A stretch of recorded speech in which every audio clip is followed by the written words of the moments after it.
Olá pessoal, espero que todos estejam bem.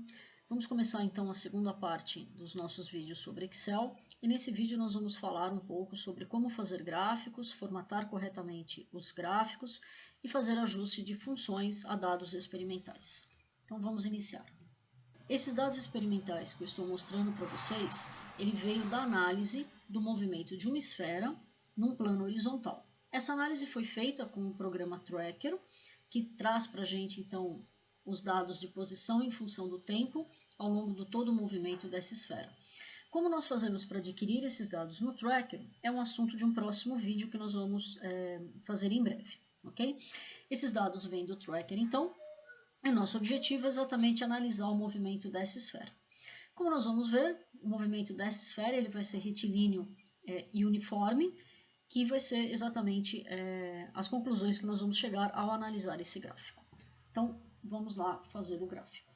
Muito bem, para que a gente faça o gráfico, é importante nós identificarmos corretamente onde que nós vamos colocar cada uma das informações que nós temos, as quais nós desejamos então fazer esse gráfico. Então, primeira coisa aqui, na coluna da esquerda, nós sempre vamos colocar o que nós chamamos de variável independente. No nosso caso, essa variável é o tempo. Aqui na coluna sempre à direita desta primeira coluna, nós vamos colocar o que nós chamamos de variável dependente. No nosso caso aqui, vai ser a posição dessa partícula. Então, o gráfico que nós vamos fazer é a posição da partícula em função do tempo.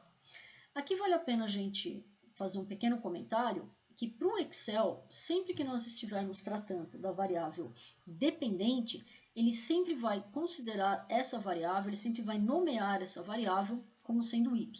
E sempre que o Excel for se referir à variável independente, ele sempre vai nomear essa variável como x. Muito bem. Então, feito isso, para que a gente faça então o gráfico da posição em função do tempo, nós vamos marcar essas duas colunas. Vamos vir aqui em inserir. Venho aqui na aba de gráficos, abro aqui essas opções aqui e vou fazer um gráfico de dispersão. Tá? Sempre que nós fazemos gráficos de dados experimentais, nós nunca ligamos esses pontos experimentais. Nós sempre deixamos os dados experimentais indicados como pontos, como está colocado aqui. Muito bem, feito o gráfico, então, o que nós vamos fazer agora é formatar esse gráfico da maneira correta e da maneira que fique fácil nós analisarmos as informações que estão contidas nesse gráfico. Então, para isso, nós vamos vir aqui em Layout. Eu vou escolher aqui esta última opção. Nessa opção aqui, ele sempre vai dividir esse gráfico em escalas menores, aqui. Isso vai facilitar a nossa leitura. Para otimizar um pouco a área desse gráfico, para que eu possa otimizar mais ainda esse gráfico, eu vou vir aqui na opção Adicionar elemento. Eu vou tirar essa legenda aqui do lado, isso maximiza um pouco a área do gráfico para mim, e vou adicionar o título do gráfico aqui. Vejam que automaticamente o Excel já traz para mim como título do gráfico algumas informações que estão aqui em cima. Tá? Como aqui nós estamos fazendo um exemplo, eu vou discriminar um pouco melhor do que se tratam essas informações. Então, esse daqui é um gráfico da posição de uma esfera em função do tempo, certo? Muito bem, então feito isso, agora eu vou colocar as informações sobre a que se refere cada um desses eixos. Então aqui o eixo vertical é a posição x da esfera, está em metro. Nunca se esqueçam de colocar a unidade, colocar a grandeza que se refere a esse eixo. E aqui na posição horizontal, no eixo horizontal, então eu tenho o tempo em segundos. Se vocês quiserem, pode colocar aqui um pouquinho para o lado. Ok. Nosso próximo passo é configurar esses eixos aqui de uma maneira que fique mais claro, mais fácil para a gente fazer as leituras. Então, primeiro eu vou formatar esse eixo horizontal aqui. Para que eu faça isso, eu vou clicar duas vezes aqui nesse eixo horizontal. O Excel vai abrir essa aba lateral aqui para mim. Tá? Então, a primeira coisa que eu vou fazer é retirar esse eixo aqui do meio do gráfico. Eu vou colocar ele aqui na parte de baixo para facilitar a minha leitura de todos os dados experimentais que estão aí. Para isso, eu venho aqui em Rótulos, e coloco a opção de posicionar esse eixo na parte inferior do gráfico. Desta maneira, então, eu tenho os dados aqui bem colocados aqui em toda a parte central do gráfico, e qualquer leitura que eu precise fazer, a gente pode fazer isso de uma maneira mais direta e mais simples. Outra coisa que nós precisamos conferir aqui é que nesse layout de gráfico, vejam que o Excel subdividiu para mim essa escala principal aqui, que vai de 0, por exemplo, até 0.2, eu tenho subdivisões aqui. Para que a gente consiga ler de uma maneira muito fácil essas subdivisões, é aconselhável que elas estejam divididas em fatores de 1, 2 ou 5, é o que nós chamamos de módulo de escala. A informação sobre essas subdivisões aqui, quanto vale cada uma dessas subdivisões, ela está aqui nessa opção unidades e secundária.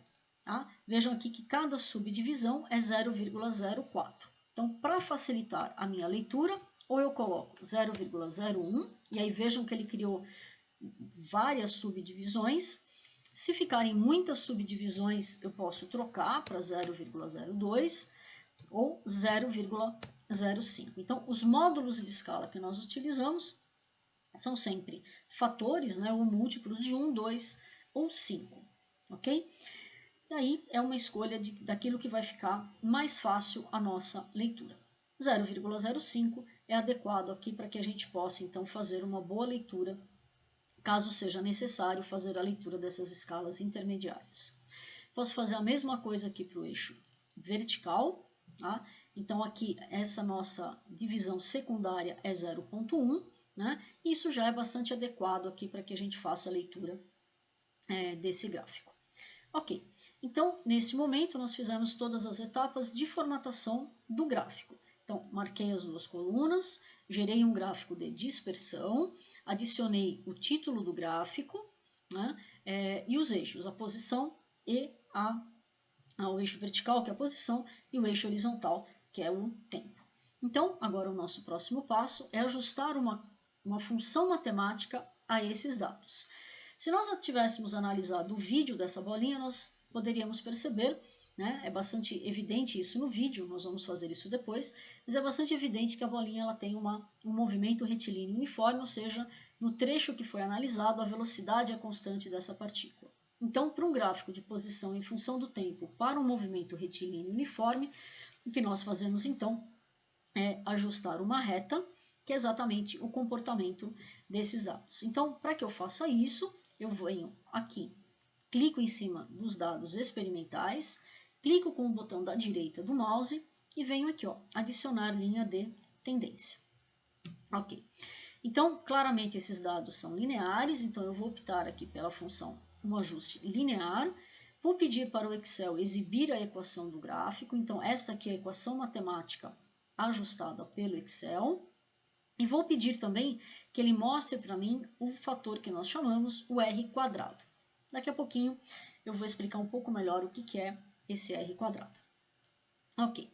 Para mudar um pouco a cor dessa reta que ele ajustou aqui, já que a cor dos dados experimentais e da reta se misturam um pouco, eu vou vir aqui, ó, no baldinho. Tá? Então, eu cliquei aqui em cima do ajuste, vim aqui no baldinho, eu vou trocar a cor dessa reta, tá? Vou deixá-la vermelha e, se vocês quiserem, a gente pode colocar ela como uma reta contínua, e aí claramente é possível observar tanto os dados experimentais quanto essa reta ajustada. Ok, então, por que nós ajustamos uma função matemática a dados experimentais? Para que a gente possa tirar, então, os parâmetros que nos interessam, e esses parâmetros estão associados ao fenômeno que nós estamos analisando. Então, para um movimento retilíneo uniforme, nós podemos escrever a equação que rege este movimento da seguinte forma. Então, a posição em função do tempo é a posição inicial mais a velocidade inicial vezes o tempo. Então, esta é a equação matemática que nós esperamos que siga exatamente esse comportamento dos dados experimentais. Então, nosso próximo passo agora é identificar o que significa cada um desses números que o Excel forneceu para a gente no ajuste dessa reta, associar então ao que de fato nós estamos fisicamente analisando, que está então associado ao movimento dessa partícula. Então vamos comparar aqui. Lembre-se que o Excel chama de y aqui é exatamente a nossa posição. Então esse y aqui se refere ao x de t aqui. Tá? Ao que o Excel chama de x, né, que é a nossa variável independente, para nós aqui é o tempo.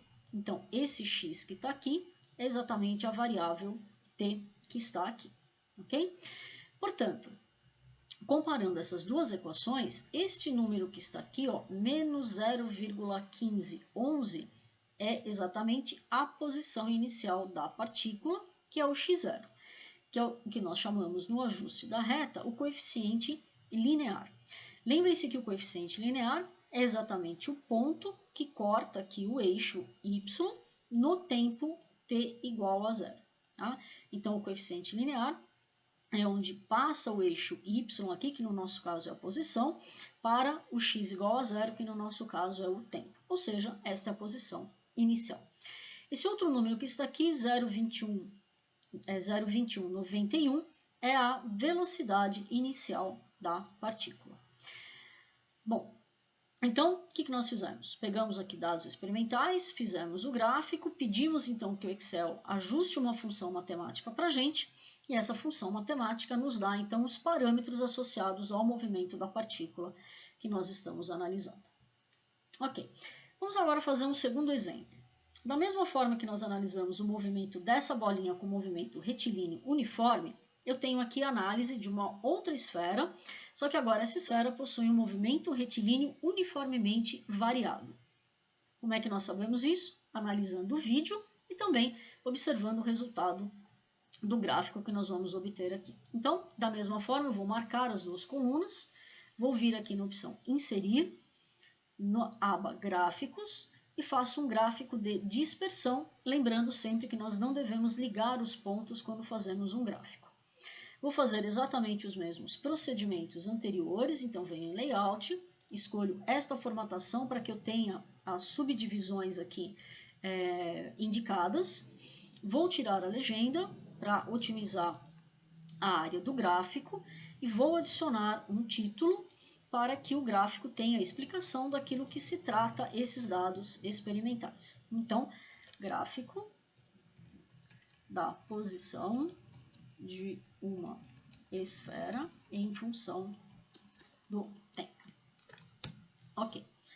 Título dos eixos, então não posso esquecer posição x em metros, não devemos esquecer também a unidade. Posso colocar aqui para cima se eu achar que fica melhor. O eixo horizontal é o tempo em segundos e posso deixar aqui essa escala, esse nome um pouquinho mais aqui para o lado. Ok, vejam que nesse caso o eixo horizontal já está aqui na parte de baixo do gráfico, porque eu não tenho valores negativos aqui da posição x, então o gráfico já está bem formatado. Se eu quiser checar os valores, né, dessas subdivisões aqui, no caso do eixo horizontal 0,1, é uma escala boa para a gente fazer leituras intermediárias, caso seja necessário, e se eu for aqui para o eixo vertical, da mesma forma, é 0,1. Tá. Um outro ponto importante aqui, ó, vejam que eu tenho vários algarismos significativos aqui, né? Eu tenho 3 casas decimais em cada um desses valores aqui. O fato de eu ter 3 casas decimais aqui é consequência de como esses números aqui estão colocados. Esses números têm 3 casas decimais, portanto o eixo também fica com 3 casas decimais. Como eu não tenho variação na última casa decimal, eu vou diminuir aqui. Eu não tenho necessidade desse zero, isso deixa então meu gráfico um pouco mais claro, um pouco mais limpo do ponto de vista visual. Ok. Se eu quiser fazer a mesma coisa no eixo vertical, e aqui eu tenho 3 casas decimais, né? Mas caso eu queira fazer isso, eu posso vir aqui na parte de número, né? E formatar aqui com quantas casas decimais eu quero deixar esse eixo. Posso querer deixar com 2 casas decimais, 1 casa decimal e assim sucessivamente, tá? Como aqui a posição tem 3 casas decimais, eu vou manter então o eixo com 3 casas decimais. Feita essa formatação do gráfico, então, nós vamos partir para o ajuste da curva. Claramente, nós podemos observar aqui que essa curva ela se aproxima de uma parábola, ou seja, de um movimento retilíneo uniformemente variado, como eu já falei para vocês que é o movimento dessa partícula. Para a gente entender aqui o que é o R quadrado, eu vou ajustar uma linha de tendência. Então, vejam, eu cliquei aqui em cima dos pontos, botão da direita do mouse, adicionar linha de tendência, e eu vou ajustar uma função linear para que a gente possa discutir o que significa o R quadrado. Então, eu vou exibir a equação no gráfico, assim como vou exibir o R ao quadrado. Ok. Então, esse é o ajuste que o Excel deu para mim, deu o ajuste linear que o Excel deu para mim. Ok, então vamos comparar esse valor de R quadrado aqui com o valor do R quadrado do gráfico anterior. Tá? Então, aqui o valor do R quadrado é 0,9988 e aqui é 0,9659. O que significa esse R quadrado? Para que a gente calcule o R quadrado, nós precisamos fazer a diferença entre cada ponto experimental que eu tenho aqui no gráfico em relação à função ajustada. Ou seja, o R quadrado significa, ou nos dá uma ideia, do quão bem essa curva que eu pedi para que o Excel ajustasse para mim se adequa ao comportamento médio dos dados experimentais. Então, se nós compararmos aqui esse gráfico linear, vejam que eu tenho a curva ajustada, essa reta aqui ajustada, e eu tenho uma pequena dispersão dos pontos experimentais em relação a essa reta. Isso significa que essa reta ela se ajusta, em média, bastante bem aos dados experimentais, e isso é refletido no valor de R quadrado próximo a 1. Se nós compararmos aqui com esse ajuste do polinômio, vejam que eu tenho uma dispersão maior desses dados em relação a essa reta. Então, a diferença numérica entre os pontos experimentais e o ajuste matemático, ela é maior nesse caso, e, portanto, eu tenho um valor menor de R quadrado, ou seja, menos próximo de 1. Tá?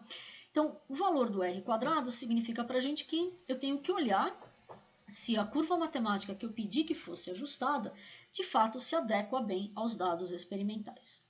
Aqui nesse caso não se ajusta, né? O valor do R quadrado deu menor, e nós sabemos, né, já informei para vocês, que esse é um movimento retilíneo uniformemente acelerado. Portanto, a posição, em função do tempo, não é uma função linear. Então, o que nós vamos fazer aqui?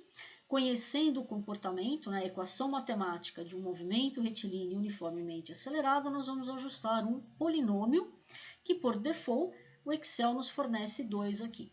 Então, eu vou ajustar um polinômio de grau 12. Se eu quiser mudar o grau do polinômio, basta eu ir alterando o grau aqui. Ele vai de 2 para cima. E o que nós queremos é, de fato, uma equação, é um polinômio de grau 2. Então, vou pedir para mostrar a equação no gráfico, assim como o valor do R quadrado. E vocês podem perceber agora que o valor do R quadrado já deu bem mais próximo do que 1, do que aquela função linear que nós ajustamos. Vou deixar mais evidente aqui a função ajustada, então eu cliquei aqui em cima da reta, venho aqui no baldinho, vou trocar a cor, só para ela ficar mais evidente, e vou deixar aqui também uma linha contínua para que a gente possa observar um pouco melhor a relação entre essa curva ajustada e os dados experimentais. Ok. Então, tirando agora os parâmetros que me interessam, uma vez que eu sei, né, que é um movimento retilíneo uniformemente acelerado, eu conheço a equação que rege este movimento, que é x de t é igual a x0 mais v0 vezes o tempo, mais meio da aceleração vezes o t ao quadrado. Como eu conheço, então, esta equação matemática, o que eu vou fazer é comparar essa equação matemática com o ajuste que o Excel fez para mim, e é exatamente este o motivo pelo qual nós fazemos esses ajustes matemáticos. Então, comparando aqui as duas equações, nós temos 0,1556 aqui é o meu valor de x0, que é o meu termo independente, 0,2047 é o valor do v0, que é o termo que multiplica a minha variável linear aqui, que multiplica o t, e 0,1047 é o valor deste parâmetro aqui, que é metade da aceleração. Portanto, a aceleração dessa partícula é 2 vezes 0,1047.